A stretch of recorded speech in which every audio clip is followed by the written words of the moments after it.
Assalamualaikum warahmatullahi wabarakatuh. Jadi topik ni orangnya adalah apakah Abu Syih Urung Gassin beliau ini mempunyai sebuah organisasi. Jadi tentang judulnya mungkin adalah pertanyaan dari sebahagian orang.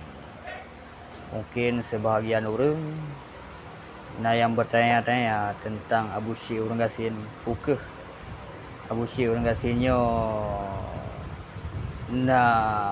organisasi ataupun digabung dalam sebuah organisasi. Jadi nyo hanyalah sebuah soalan untuk urun-urun drawan Bandung. Jadi sebelum kita bahas lebih lanjut tentang pukeh beliau nyo organisasi, jadi akan daplah baca tentang sistem dalam sabah-sabah organisasi. Jadi dalam sabah-sabah organisasinya, di dalam jih anggota dan juga kerja masing-masing di dalam tip-tip organisasi. Jadi dalam sabah-sabah organisasinya, jina anggota yang khusus untuk mencari informasi, apapun informasi dari target, dan juga yang khusus bidang pegahaba di bak media, yang tugas daripada sabah-sabah organisasi, dan juga pengontrol ji, dan juga yang pasukan-pasukan ji.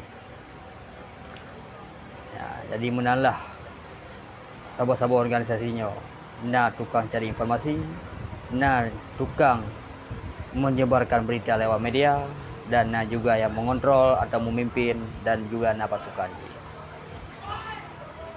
Jadi menurut long sendiri Abu Syihnya memang organisasi, tapi organisasi nya ilok pihak berbujit.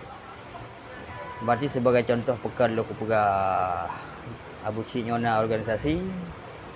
Jadi kadang-kadang pada bawah video yang mungkin yang orang kalau depu, tapi jika depu ini adalah sebuah bukti bahwa di dalam tim Abu Syihnya yang tukang cari informasi. Jadi cari informasi tentang seseorang, bagi contoh tentang waktu masanya punan Rimung Fajar yang tentang isu bajai bansel. Padahal orang le yang ada pun, tapi tiba-tiba kok fotonya. Jadinya sebuah bukti bahwa Abu Syihnya tim dalam mencari informasi.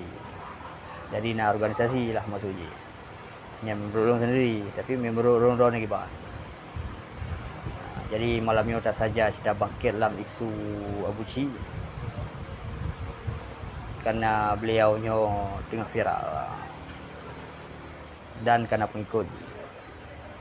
Okeynya saya yang ingin lo sampaikan di malamnya. Jadi kan untuk serang Abu Syih, tapi cuma ingin bertanya, pukul Abu Syihnya digabung dengan sabah-sabah organisasi ataupun organisasi yang bentuk bro.